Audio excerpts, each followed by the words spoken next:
કોંગ્રેસના સિનિયર નેતા અને પૂર્વ ગૃહમંત્રી શિવરાજ પાટીલનું નિધન. મહારાષ્ટ્રના લાતુરમાં પોતાના ઘરે જ લીધા અંતિમ શ્વાસ. 91 વર્ષની વયે પૂર્વ ગૃહમંત્રી શિવરાજ પાટીલનું નિધન થયું.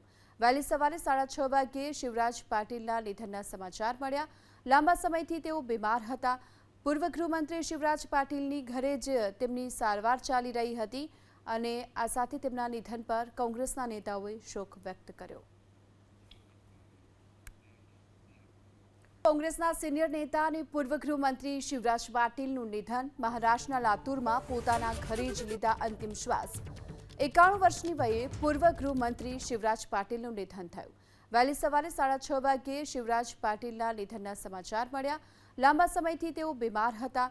પૂર્વ ગૃહમંત્રી શિવરાજ પાટીલની ઘરે જ તેમની સારવાર ચાલી રહી હતી અને આ સાથે તેમના નિધન પર કોંગ્રેસના નેતાઓએ શોક વ્યક્ત કર્યો.